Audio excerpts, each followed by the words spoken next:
तो मैं किसी नर की बलि दूंगा। और संयोग से उसके पुत्र हो गया। अब महाराज नर कहां से ढूंढे तो रास्ते में यही मिल गए। बोले बाबा चलोगे हमारे साथ?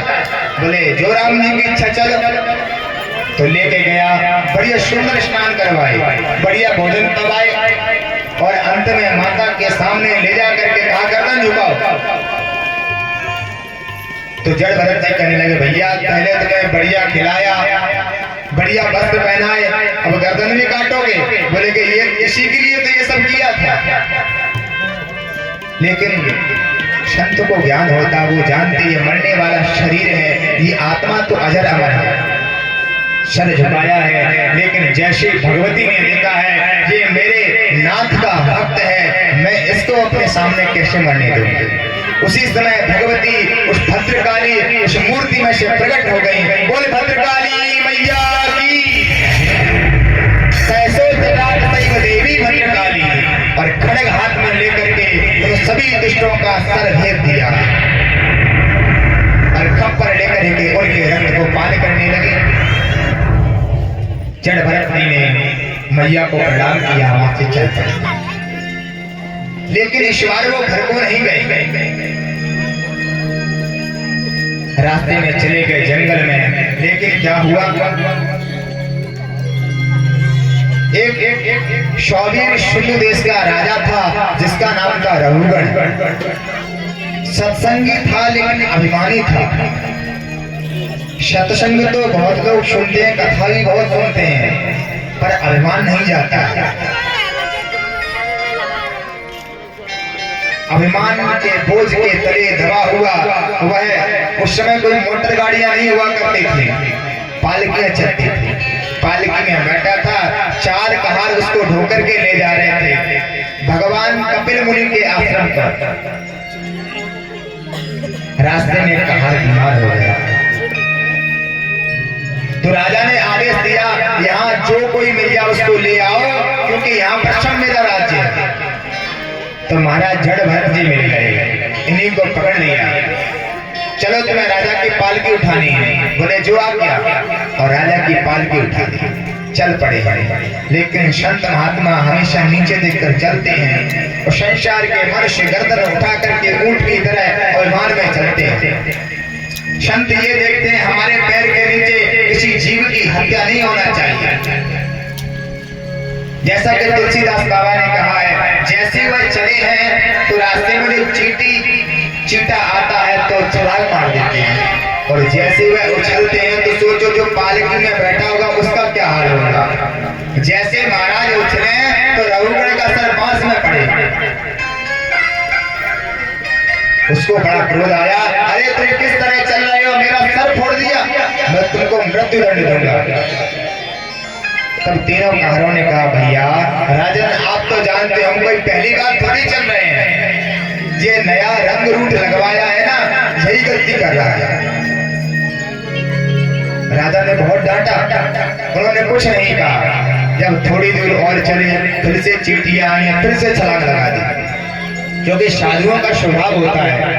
साधु चले पैया पैया चींटियां बचाएंगे, साधु चले पैया पैया चींटियां बचाएंगे, ओ साधु चले पैया पैया चींटियां बचाएंगे, साधु चले पैया पैया चींटियां बचाएंगे, साधु चले पैया पैया चींटियां बचाएंगे, साधु चले पैया पैया चींटियां बचाएंगे। तुलसी मगन भये हम गुण गाएंगे, तुलसी मगन भये राम गुण गाएंगे, तुलसी मगन भये राम गुण गाएंगे। अब तो महाराज उसके क्रोध का ठिकाना नहीं रहा और तमाम तरह की गालियां देने लगा। हे घोड़ारा प्रमाण, और व्यंग बाण कसने लगा और तीनों कहारों से कहने लगा, अरे तुम लोग तो अभी अभी लगे हो, ये देखो कितना पतला है, शरीर से मोटे थे। तो कहने लगा व्यंग बाण में, ये देखो कितना पतला है, कौन से चल रहा है, थक गया होगा। जड़ भरत जी अभी तक बोले नहीं थे। मन में विचार आया, ये अब शब्द कहता रहेगा, मेरा कुछ नहीं बिगड़ेगा, लेकिन संत के अपमान के बदले में इसको नरक में जाना पड़ेगा। और लोग कहेंगे जिस व्यक्ति का भार संत के कंधे पर था वो भी नरक में गया। इसलिए वह बोल पड़ी और बोले हैं तो कहा है राजा, तो योदितम व्यक्तमावे प्ररब्धम भरतो समीक्षा वीर भारा गल्तो यदि शादगम्य मधुआ पीबे तिरसो न विदाम प्रवादः। राजन, तुमने कहा मैं मोटा हूं, तो राजन सुनो, न मैं मोटा हूं न मैं पतला हूं। तुमने कहा मैं तुम्हें दंड दूंगा, तो राजन मुझे आत्मा में न कोई कष्ट होता है न कोई द्वंद्व घटित होता है। राजा सत्संगी था, सत्संग में जाता था, समझ गया ये पक्के बड़े महात्मा है। पालकी से झांक करके देखा है, कंधे पर जनेऊ दिखाई दिया, समझ गया ये ब्राह्मण देवता है। उसी समय पालकी से छलांग लगा दी और उनके पैर पकड़ लिए। बोला महाराज आप ब्राह्मण हो, आप मुझे श्राप मत देना। मैं डरता हूं तो केवल ब्राह्मणों से डरता हूं। ना हम विसंके सुरराज वज्र न तक्षशूला यमस्य दंडा। मैं ब्रह्मा जी से नहीं डरता हूं, मैं भगवान विष्णु के चक्र से नहीं डरता हूं, मैं शंकर के त्रिशूल से नहीं डरता हूं, मैं इंद्र के वज्र से नहीं डरता हूं। मैं डरता हूं तो केवल ब्राह्मणों के श्राप से डरता हूं, क्योंकि ब्राह्मण के श्राप से समूल कुल नष्ट हो जाता है। और इसी बात को गोसाई बाबा ने रामचरितमानस में कहा, एक डर डर पत मन मोरा, एक डर मन पत मोरा, प्रभु माहि देव श्राप हरि घोरा, प्रभु माहि देव श्राप हरि घोरा। इंद्रकुलिश मम शूल विशाला, इंद्रकुलिश मम शूल विशाला, हाल दंड हरि चक्र कराला, हाल दंड हरि चक्र कराला, रोहिणी कर मारा नहीं मरई, रोहिणी कर मारा नहीं मरई, विप्रद्रोह पावक शूजरई, विप्रद्रोह पावक शूजरई, विप्रद्रोह पावक शूजरई। विप्रद्रोह पावक शूजरई। रामचरितमानस में प्रसंग आता है राजा प्रताप भानु और अरिमर्दन का। उनका शत्रु कौन था? वो एक तनु नाम का जो ढोंगी बाबा बन गया था। उसने कहा था कि जो भगवान विष्णु के चक्र से न मरे, शंकर जी के त्रिशूल से न मरे, इंद्र के वज्र से न मरे, उसको एक काम करा दो, ब्राह्मणों से शत्रुता करवा दो, बैर करवा दो। उनके द्वारा जब श्राप मिलेगा तो कुल के सहित नष्ट हो जाएगा। और यही उस एक तनु बाबा ने किया था। भोजन में मांस का भोजन बना दिया, ब्राह्मणों को परोसवा दिया, ब्राह्मणों को आकाश से आकाशवाणी हुई, उन्होंने श्राप दे दिया। तो इसी बात को कहकर के रघुगण कह रहा है, महाराज मुझे ब्राह्मणों से बड़ा डर लगता है। तब जड़ भरत जी ने कहा, हम ब्राह्मण हैं पर हम खतरनाक ब्राह्मण नहीं है, तुम चिंता मत करो, हम तुम्हें श्राप नहीं देंगे। तब राजा ने कहा, महाराज आप हो कौन, मुझे बतलाइए। तब कहा, राजा तुम तो एक छोटे से राज्य के राजा हो और इस भारतवर्ष में रह रहे हो, तुम्हें पता है मैं पूर्व जन्म में भरत नामक राजा था, मेरे ही नाम पर इस देश का नाम भारत पड़ा है। आसन दिया है, प्रश्न करने लगा। महाराज आपने कहा मुझे आत्मा को कोई कष्ट नहीं होता है, तो निवेदन करता हूं महाराज एक बात बतलाइए। जैसे चूल्हे पर हमने भगोनी रखी, भगोनी में जल डाल दिया, जल में चावल डाल दिया, नीचे से हमने अग्नि जला दी। जब अग्नि जलेगी तो अग्नि के गर्मी से पानी गर्म होगा, और जब पानी गर्म होगा तो पानी में डले हुए चावल उबलने लगेंगे, चावल बन जाएगा। तो महाराज ऐसे ही जब इंद्रियों में कष्ट होता है तो इंद्रियां मन को इंगित करती हैं, मन बुद्धि को इंगित करता है, तो क्या बुद्धि का कष्ट आत्मा को नहीं होगा?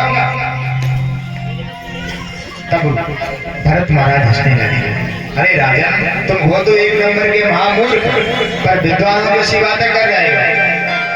अरे तुमने जो उदाहरण दिया है उन सब पदार्थों को हम देख सकते हैं, चावल को देख सकते हैं, जल को देख सकते हैं, पर आत्मा को तुम देख सकते हो क्या? मन को देख सकते हो क्या? भवाटवी के माध्यम से बड़ा सुंदर उपदेश दिया और उसका कल्याण कर दिया। बोलिए भरत जी महाराज की। आगे भूगोल और खगोल का वर्णन किया है। शादी बतलाए जम्मू वृक्ष सालमनी कुस्थ क्रौंच शाकर और पुष्कल। सात समुद्र हैं, खारे जल का, मीठे जल का यानी इक्षुरस यानी गन्ना का, मदिरा का, घी का, दूध का, दही का, और आगे नरकों का वर्णन किया है। मुख्य रूप से 28 प्रधान नरक हैं। तामिश्र, अंध तामिश्र, रौरव, महारौरव, कुंभीपाक, अशीपुत्र। जो व्यक्ति पराये धन का हरण करता है उसको अंध तामिश्र नामक नरक में डाला जाता है।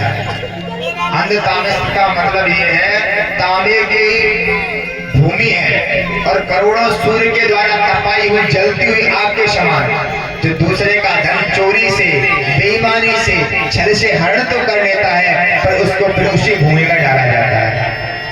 अब आप लोग सोचते हो मरने के बाद शरीर तो यही रह जाता है, मरने के बाद शरीर तो यही रह जाता है, कष्ट किसको होता है? तो शरीर भी 3 प्रकार के होते हैं। हम जो लोग बैठे हुए हैं स्थूल शरीर, जब हम सपना देखते हैं रात्रि में तो वो सूक्ष्म शरीर से निकल जाता है, उसको सूक्ष्म शरीर कहते हैं। और मरने के बाद में जिसको यमदूत पकड़ के ले जाते हैं उसको कारण शरीर कहते हैं। वह मरता नहीं है पर कष्ट उसको होता है और उसी को नरक में दंड दिया जाता है। जैसे नरकों का वर्णन किया है। अब तो महाराज परीक्षित जी घबराए, बोले महाराज इन नरकों से बचने का कोई उपाय है क्या? तब कह दिया महाराज देखो परीक्षित जी, ये नरक तो धोबी घाट है। जैसे कोई कपड़ा ज्यादा मैला हो जाता है तो उसको धोबी के यहाँ धोने के लिए भेजा जाता है, और मनुष्य की देह भी एक कपड़ा ही है। गीता में भगवान ने कहा है कि वासांसी जीर्णानि यथा विहाय, जैसा कपड़ा पुराना हो जाता है तो हम लोग उसको बदल के नया धारण कर लेते हैं, और वैसे जब हमारा शरीर जर्जर हो जाता है तो आत्मा इससे निकल करके दूसरे शरीर को धारण कर लेती है। और महाराज कपड़ा को अपने घर में धोओगे तो आराम से धोगे, ये सोचो कि कपड़ा कहीं फट नहीं जाए, लेकिन धोबी घाट पे जाएगा तो धोबी उसको कूट कूट के धोएगा। मतलब जब नरकों में जाओगे तो बहुत सारी पिटाई होगी, और अपने घर पर ही इस आत्मा को, इस शरीर को शुद्ध कर लोगे तो बच जाओगे। बोले महाराज कोई बढ़िया साबुन बताओ जिससे हम इस कपड़े को, इस शरीर को साफ कर सकें। तो कह दिया एक साबुन है। कौन सा? केचित् केवलया भक्त्या वासुदेव परायणः अगम धुनवन्तिका निहारमिव भास्करः। परीक्षित, भगवान की भक्ति करो और भगवान के नाम रूपी इस साबुन से, इस आत्मा रूपी, इस शरीर रूपी इस वस्त्र को धोगे तो एकदम साफ साफ हो जाएगा और नरकों की यातना से बच जाओगे। तब कह दिया महाराज कोई ऐसा उदाहरण है? बोले बहुत सुंदर उदाहरण है। अजामिल की याद आ गई। कान्य कुब्जे दुजा कश्चे काशी पत्रजामिलः नामना नष्ट सदाचारो दास्या संसर्गदूषितः। कान्य कुब्ज यानी कन्नौज नामक नगर में एक अजामिल नामक ब्राह्मण रहता था। भगवान का परम भक्त था, लेकिन जंगल में गया और वहां पर एक वेश्या को देख लिया। जो भी दोष होते हैं हमारे आंखों से या कानों के माध्यम से प्रवेश करते हैं। उस वेश्या पर इतने आसक्त हुए अजामिल सारा पूजा पाठ धर्म कर्म छोड़ करके उस वेश्या को ले आए और उसी को अपने घर में रखने लगे। भजन पूजन पाठ छोड़ करके चोरी करने लगे। रात्रि में चोरी करते हैं, दिन में सोते हैं। एक बार भगवान को दया आई। भगवान की प्रेरणा से कुछ संत महात्मा अयोध्या की ओर जा रहे थे। सायंकालीन बेला हो गई। संतों ने सोचा चलो आज इसी नगर में हम विश्राम करेंगे। तो लोगों से पूछा भैया किसी अच्छे भक्त का घर हो तो हमें बता दो जहां पर हम भोजन कर सकें। तो लोगों ने सोचा ये संत महात्मा व्यर्थ में ऐसे ही घूमते रहते हैं, एक काम करो इन्हें अजामिल के घर पर भेज दो जिससे इनके जो धोली झंडा कमंडल है सबको वो छुड़ा देगा। अब महाराज अजामिल के घर पर जाकर के संतों ने आवाज लगाई, अरे भक्तराज अजामिल आज हम यही विश्राम करेंगे। तो अजामिल तो उस समय चोरी करने गया था। अजामिल की वो पत्नी निकल के आई, बोली महाराज ये किसी भक्तराज का घर नहीं है, ये पापी अजामिल का घर है, हम आपको भोजन नहीं करवा सकते, आपसे किसी ने झूठ बोला है। महात्मा ने कहा देवी चाहे झूठ कहा हो चाहे सत्य कहा हो हमारा नियम है, हम एक ही घर से भिक्षा लेते हैं, अन्यथा हम भूखे रहेंगे। तब देवी ने जो सूखा आटा भोजन की सामग्री दे दी और बोला महाराज ये जो पीपल का वृक्ष है आप यहाँ भोजन बनाइए और प्रेम से खाइए। महात्मा ने भोजन बनाया और रात्रि के जो सुबह का प्रहर आया अजामिल घर आया। संतों को बाहर देखा, डांटने लगा, अरे तुमको यहाँ किसने बुलाया? उसकी पत्नी बाहर आई, बोली महाराज हमने बुलाया। बोला तुमने बुलाया तो कोई बात नहीं, अपनी पत्नी से बड़ा डरता था। जब प्रातः की बेला हुई संत चलने लगे तो एक संत ने कहा भैया हमने इस अजामिल का अन्न खाया है तो चलो इसके उद्धार के लिए कुछ करते हैं। दरवाजा खटखटाया, अजामिल बाहर आया, बोला अब क्या चाहिए? बोले हमें दांत घिसाई दक्षिणा चाहिए, दांत घिसाई। अजामिल ने कहा हमारे अपनी भली समझो, तुम्हारी झोली झंडा माला नहीं छुड़ाई और दांत घिसाई दक्षिणा भी मांग रहे हो। तो पहले दांत घिसाई का कुछ चलन अधिक था। एक संत थे अयोध्या धाम में, भगवान का भजन करते थे लेकिन वो बड़े लालची थे। लालची महाराज इतने थे कि सिक्के इकट्ठे करते थे। वो भंडारे वहीं पाने जाते थे जहां दक्षिणा मिलती थी। उस समय एक चांदी का सिक्का मिलता था। भोजन करते करते उनके पास में 99 सिक्का हो गया और मन में विचार कर रहे हैं कि आज कोई भगत आ जाए भोजन करा जाए तो ये पूरे 100 सिक्के हो जाएंगे। और वहां पर था एक चोर। चोर की नजर उनके सिक्कों पे पड़ गई। चोर सोच रहा है कैसे करके ये सिक्के मुझे हड़पने हैं। सोचा एक काम करते हैं, महाराज जी को घर पर निमंत्रण के लिए बुलाएंगे और वहीं कोई जुगाड़ बनाएंगे। अपनी पत्नी के पास में गया, बोला देवी बढ़िया सुंदर व्यंजन बनाओ, बढ़िया भोजन बनाओ, हम महाराज जी को भोजन कराने लाएंगे और जब महाराज जी भोजन कर लेंगे तो हम कहेंगे दक्षिणा लेके आओ। तुम घर में अंदर जाना और इधर उधर बर्तन पटकना और कह देना महाराज मुझे नहीं मिल रहे हैं, फिर तो बात मैं बना लूंगा। अब दौड़ा दौड़ा महाराज जी के पास में गया, महाराज जी हमारे घर में निमंत्रण है। महाराज जी उस समय सिक्के लिए बैठे थे। अब सोचा ये सिक्के कहाँ रखे, तो उन्होंने क्या किया, उनकी बड़ी बड़ी जटाएं थी, उन्हीं में पोटली बना के बांध दिया और मन में विचार कर रहे इस भक्त के यहाँ एक सिक्का मिलेगा और पूरे 100 सिक्के हो जाएंगे। लेकिन महाराज जी को कहाँ पता था यह आफत आने वाली है। बढ़िया घर ले जाके सुंदर भोजन कराया। महाराज जी ने भोजन पाया। अब उस चोर ने कहा कि देवी जाओ अंदर जाओ, 99 रुपए की जो पोटली रखी है उसको लेके आओ।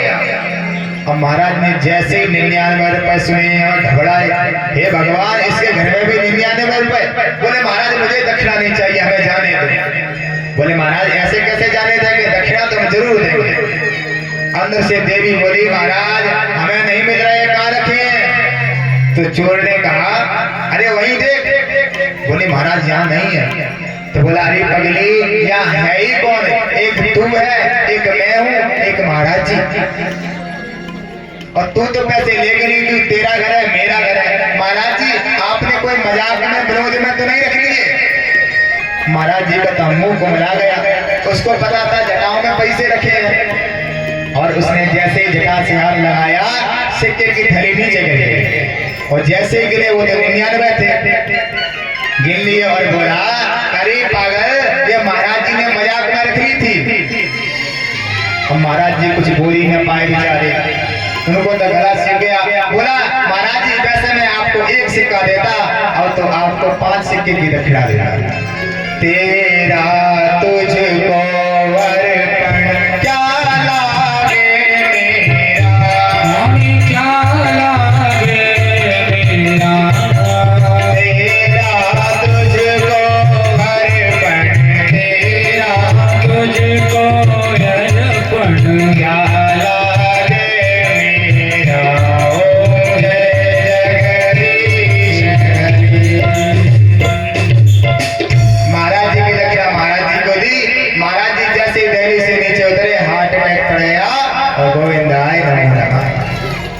बोले वृंदावन बिहारी लाल की राधे राधे। तो संतों ने कहा देखो अजामिल भैया हमें कोई रुपया पैसा की दक्षिणा ना चाहिए। तो बोले क्या दक्षिणा चाहिए? बोले तुम्हारे बेटा कितने हैं? बोले तुमको बेटों से क्या लेना देना। तो अजामिल की पत्नी आई, बोली महाराज हमारे 9 बेटा हैं और 10वां होने वाला है। तो कहती है एक काम करो जो 10वां बेटा होगा उसका नाम तुम नारायण रखने। ठीक है, और नारायण नाम 10वें बेटे का रखा। भगवत प्रेरणा अजामिल का मन उस बच्चे के साथ में इतना भर मिल गया कि जब भोजन करता है तो बोलता नारायण आओ भोजन पा दो, नारायण जल लेके आओ। नारायण नारायण रटता रहता है। एक दिन क्या हुआ, जैसे ही लेटा था उसी से यम के दूत आ गए उसको लेने के लिए, क्योंकि पापी था। जैसे ही यम के दूतों ने उसके गले में फंदा डाला है वह घबराया और जोर से चिल्लाने लगा। अपना पुत्र जो खेल रहा था उसको बुलाने लगा। दूरे क्रीडन का सत्तम पुत्र नारायण वयम प्लावतेन स्वरोचे राजभाव कुलेंद्रिया। उसके पुत्र को तो सुनाई नहीं पड़ी, भगवान की आवाज पहुंच गई और भगवान के पार्षद दौड़े दौड़े आए और यमदूतों से कहा इसको छोड़ दो। यमदूतों ने कहा भैया कौन हो तुम, पीले पीले कहां से आ गए?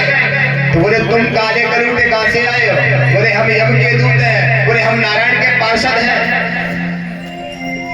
बोले महाराज इसने आपके स्वामी का नाम नहीं लिया है, इसने अपने पुत्र को बुलाया है। तब भगवान के पार्षद ने कहा भैया एक बात बताओ, चाहे जहर को कोई जान के पिए चाहे अनजाने में पिए उसको मरना पड़ेगा। आग को तुम जान के छुओ चाहे अनजाने में छुओ जलना पड़ेगा। ऐसे ही भगवान तुम जान के लो चाहे अनजाने में लो, तुम्हारा उद्धार हो जाएगा। भाव कुभाव अनख आलस भाव कुभाव अनख आलस नाम जपत मंगल दिसि दसहु, नाम जपत मंगल दिसि दसहु। उसी समय भगवान के दूतों ने यमदूतों को मार के भगा दिया। भगवान का नाम कैसे भी लोग कल्याण होगा। यह चौपाई चार ठगों ने सुन ली। चार ठग थे, आपस में भाई भाई थे। उन्होंने कथा में सुन लिया कि भगवान का नाम लेकर के चाहे भाव से लो चाहे कुभाव से लो, उद्धार हो जाता है, कल्याण हो जाता है, पाप नहीं लगता है। तो उन्होंने एक तरीका निकाला। उन भाइयों में से एक भाई पेड़ पर चढ़ जाता है, तीन भाई एक खाई में छिप जाते हैं। जो मनुष्य आते थे उनको लूट लेते थे, पर उनका लूटने का तरीका कैसा था? जैसे मनुष्य आता तो पेड़ पर चढ़ा हुआ व्यक्ति कहने लगता नारायण नारायण, यानी कि नर आयन, मनुष्य आ रहा है। तो दूसरा पूछता है हे केशव, कहता है हे केशव, हे केशव मतलब है कैसा? पैसे वाला है या फिर गरीब है? तो कहता है दामोदर दामोदर, यानी कि दाम लिए हैं। तो उसमें से चौथा कहता है दाम लिए तो वासुदेव वासुदेव, मतलब सब बांस दो लाठी डंडा, क्योंकि उस समय बंदूक तो चलती नहीं थी। लाठी डंडा देकर के उससे सारा पैसा छीन लेते, भगवान का नाम लेते, लेकिन चोरी करते, लोगों को मारते भगवान के नाम पर। हम महाराज, लेकिन पाप का समय ज्यादा नहीं होता है।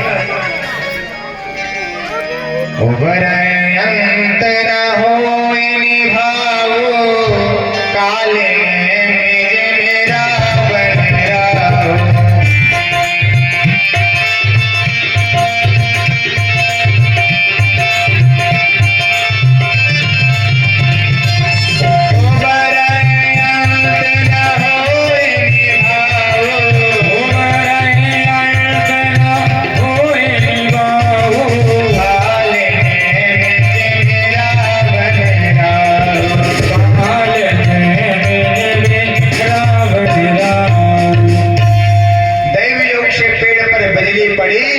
चारों के गोविंदाय नमो नमः। मर के धर्मराज के पास गए, उनका बही खाता खोल करके देखा तो पूरी उनकी जो किताब थी लाल रंग से लिखी पड़ी थी, पर नाम लिखे थे भगवान के नारायण केशव दामोदर वासुदेव। धर्मराज का सर चकरा गया। ऐसे पापी पहली बार देखे जो भगवान का नाम पर पाप किए। क्या किया जाए? बोले इनका निर्णय तो साक्षात वैकुंठ के अधिपति नारायण ही कर सकते हैं। और भगवान के समीप लेकर गए। भगवान जैसे वैकुंठ से बाहर आए हैं, बोले इन्होंने नाम तो भगवान का लिया है, पर भावना गलत थी, अत्याचार किया है, इनको नरक में डाल दो। चारों बड़े समझदार थे, तुम में से बड़ा था, बोला महाराज आप मैं भले ही नरक में डाल दो, पर आपने जो रामचरितमानस में चौपाई है वो गलत हो जाएगी महाराज। बोले कौन सी? सनमुख होई जीव मोई जबहि जन्म कोटि अघनासहि तबहि। सनमुख होई जीव मोई जबहि जन्म कोटि अघनासहि तबहि।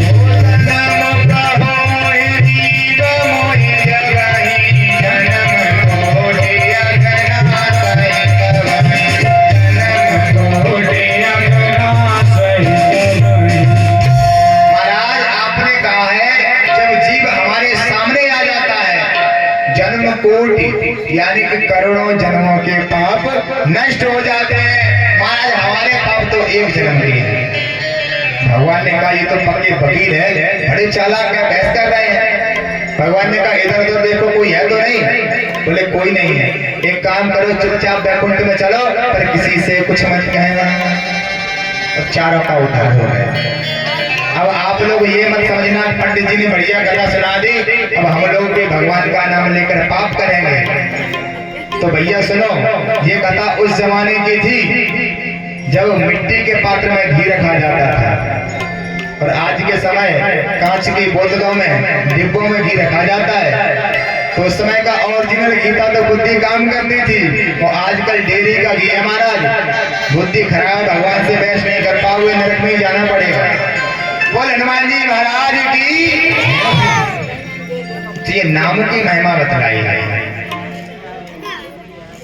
आगे चलकर के 4 आश्रमों का वर्णन किया है, गृहस्थ आश्रम, ब्रह्मचर्य, वानप्रस्थ और संन्यास। 25 वर्ष तक ब्रह्मचर्य आश्रम, जिसमें ब्रह्मचर्य का पालन करना चाहिए।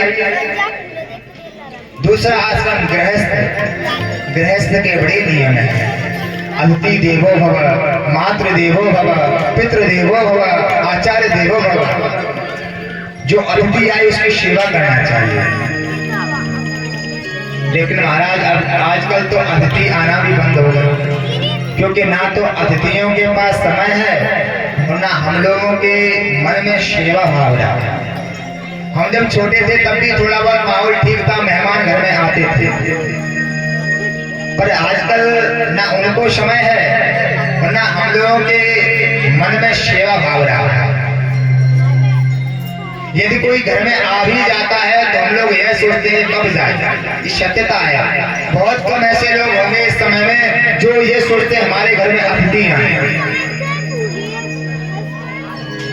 एक बार एक व्यक्ति के घर में मेहमान आ गए, तो मेहमान को पहले दिन तो बढ़िया स्वागत किया, बढ़िया भोजन कराया भर पेट। अब मेहमान भी घर से एकदम फ्री थे। अब मेहमान बढ़िया रोज चकाचक भोजन पाए और जाने का नाम ही न ले। पति ने पत्नी से कहा, देवी ये तो पड़ा पड़ा खा रहा है, यहाँ से जाने का नाम ही नहीं ले रहा है। तो पत्नी ने कहा, महाराज एक उपाय है। बोले क्या उपाय है? कि ज्वर जुकाम और पाहुना, ज्वर यानी बुखार, जुकाम पाहुना यानी कोई अतिथि, ज्वर जुकाम और पाहुना, इनको एक उपाय लंदन दे दो ताने के फिर न आने पाए।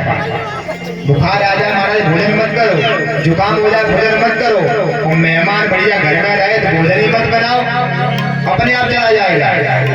तो पत्नी ने कहा, देखो घर में कोई मेहमान आया, भोजन तो बनाना पड़ेगा। बोले एक काम करो, आपस में लड़ाई कर लेते हैं। बोले हम तो कभी लड़ते नहीं है। बोले आज झूठ मूठ की लड़ाई कर लो जिससे ये चला जाएगा। अब महाराज पति पत्नी कमरे में अंदर झगड़ा करने लगे, जोर जोर से चिल्लाने लगे। पत्नी चिल्ला रही है, पति डंडा लेकर के वही दीवार में ठोक रहा है। तो पत्नी बोली, आज हम भोजन ही नहीं बनाएंगे। मेहमान ने सुना जब ये लोग लड़ रहे हैं, आज भोजन बनना ही नहीं तो हम भी चले। तो बाहर से बोला, भैया हम जा रहे हैं, और मेहमान थोड़ी दूर चला गया। अब पत्नी अब भी रो रही थी। अरे पति कहने लगा, अरे बाबरी मैं क्या तो तुझे कोई सच में मार रहा था? अरे मैं तो झूठ मूठ का मार रहा था, वो तो चला गया। इतने मेहमान आ गए महाराज, हम भी कोई सचमुच छोड़े गए थे, हम भी झूठ मूठ गए। तो कहने का तात्पर्य यही है कि अस्थियों की सेवा नहीं करते। 25 से 50 गृहस्थ, 50 से 75 तक वानप्रस्थ और 75 से 100 तक संन्यास का स्थान होता है। अब आगे परीक्षित जी ने प्रश्न किया, महाराज एक बात हमारी समझ में नहीं आई। बोले क्या?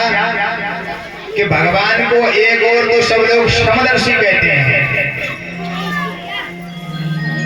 समदर्शी यानी कि सभी को समान दृष्टि से देखने वाले। लेकिन भगवान दैत्यों को हमेशा मारते हैं और देवताओं की हमेशा रक्षा करते हैं, ऐसा क्यों? तब सुखदेव भगवान ने कहा, देखो भगवान तो समदर्शी हैं, लेकिन गलती हमारी है। जब जब देवताओं के ऊपर कष्ट आता है तो देवता तो देवता भगवान के पास में जाते हैं। जब जब देवताओं के ऊपर कष्ट आता है तो देवता भगवान की शरण में जाते हैं, लेकिन जब दैत्यों पर कष्ट आता है तो दैत्य कहीं भी नहीं जाते, क्योंकि भगवान का एक वचन है, ये यथा माम प्रपद्यन्ते तान् तथैव भजाम्यहम्। जो मुझे जिस भाव से भजता है मैं भी उसको उसी भाव से भजता हूँ। एक सुंदर घटना है अयोध्या धाम की। अयोध्या में एक संत रहते थे जिनका नाम था उमादत्त। वशिष्ठ गोत्र में उनका जन्म हुआ था, इसलिए राम जी को अपना शिष्य मानने लगे। कहते थे कि राम जी मेरे शिष्य हैं, मैं वशिष्ठ गोत्र में उत्पन्न हुआ हूँ तो मैं इनका गुरु हूँ। कभी भी उनके मंदिर में दर्शन करने नहीं जाते। लोग कहते दर्शन करने क्यों नहीं जा रहे हो? तो कहते थे राम जी अपने सिंहासन पर बैठे होंगे और मैं यदि कहीं जाऊंगा तो उनको लज्जा आएगी, वो खड़े होंगे, और उनकी जो वधू है सीता जी वो भी विराजमान होंगी, उनको लज्जा आएगी, इसलिए हम नहीं जाते। अपनी छोटी कुटिया में रहते राम जी की एक चित्रपट लगा रखा था। भाव देखिए, एक छड़ी हाथ में ले लेते उनको पढ़ाते हैं। उनको पढ़ाते समय कहते हैं, अरे तुम राजा के बेटा हो, थोड़ा बहुत तो पढ़ लो, अगर पढ़ लोगे तो जीवन में आगे काम आएगा।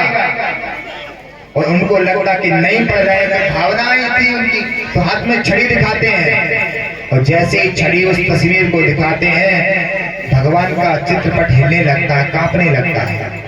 जैसे भगवान का चित्रपट कांपता है संत जी के नेत्र से आंसू आने लगते हैं, रोते कहते हैं, अरे हम तुम्हें कितना समझाते हैं पढ़ लो, लेकिन तुम भी तो पढ़ते नहीं हो। भक्त की भावना देखिए। एक दिन उनके मित्र जबरदस्ती मंदिर में ले गए तो बाहर से आवाज लगाई, राम जी सावधान हो जाना, मेरे मित्र नहीं मान रहे हैं, मुझे जबरदस्ती अंदर ला रहे हैं। जैसे मंदिर के अंदर गए चमत्कार हुआ, राम जी का जो मुकुट था वह झुक गया और सीता मैया के मुख पर पल्लू आ गया। बोल श्यावर रामचंद्र भगवान की। तो भगवान यही हमेशा कहते हैं, तुम मुझे जैसा भजोगे, जो मानोगे, मैं वही बन जाऊंगा। अनेक नाते भगवान से कुछ भी बना लीजिए। तो देवताओं के तो भगवान रक्षक है और दानव उन्हें अपना भक्षक समझते हैं, इसलिए भगवान उनको मारते हैं। सब भाव की ही तो बात है। बरसात का समय था, एक पत्नी ने अपने पति को छाता लेने के लिए बाजार भेजा, पर उसके पति थोड़ा सीधे साधे थे, तो कह दिया, महाराज आप भोले भाले हो, आपको कोई ठग लेगा,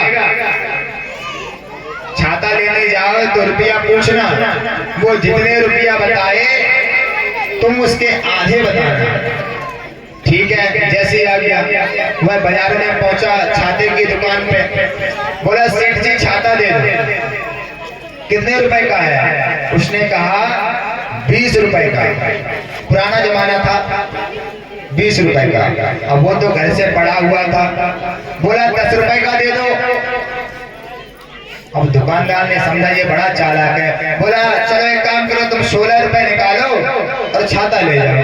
अब वो तो आधे का पाड़ा पड़ा हुआ था, बोला 8 रुपए लेंगे, छाता दे दो। सेठ को लगा ये तो बहुत बड़ा हुआ, एक काम करो। उसने कहा तुम एक काम करो, 8 रुपए दे दो, छाता ले जाओ, 8 रुपए में ले जाओ। उसने कहा 4 रुपए में दे दो। अब सेठ को बड़ा गुस्सा आया, बोला 3 में क्यों नहीं ले जाते हो? बोला 3 में ले जाएंगे तो 2 ले जाएंगे, क्योंकि वो आधा का पाड़ा पड़ा हुआ था।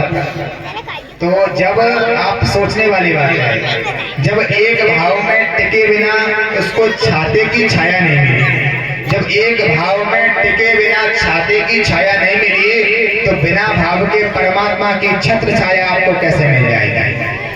भाव बिना बाजार में वस्तु मिले नहीं मोल, और भाव बिना हरि क्यों मिले प्रेम सहित हरि बोल।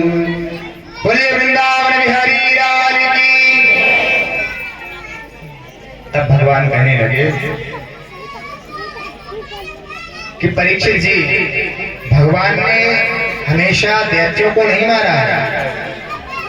अरे दैत्यों में प्रहलाद जी हुए हैं, हिरण्यकशिपु के पुत्र। भगवान ने उनके ऊपर जैसा वात्सल्य भाव दिखलाया है, जितना प्रेम बरसाया है, उतना तो किसी देवता को भी प्राप्त नहीं हुआ है। तब उन्होंने कहा कि हम प्रहलाद का चरित्र सुनना चाहते हैं। तब कहने लगे, जब हिरण्याक्ष का वध, हिरण्यकशिपु के भाई का वध वराह भगवान ने कर दिया, तब से हिरण्यकशिपु भगवान विष्णु को अपना परम शत्रु मानने लगा। इतना भयंकर शत्रु मानने लगा कि मैं भगवान विष्णु को जीवित नहीं छोड़ूंगा। ऐसा संकल्प लेकर के मंदराचल पर्वत पर बैठ करके ब्रह्मा जी की तपस्या करने लगा। इतनी घनघोर तपस्या करी महाराज, उसके पूरे शरीर में दीमक लग गया। दीमक का ढेर बन गया और अनंत वर्षों के बाद ब्रह्मा जी प्रकट हो गए। बोले, वर्ष वरम प्रभुयात, वरदान मांग लीजिए, वरदान मांग लीजिए। बोला, महाराज वरदान तो हम लेंगे।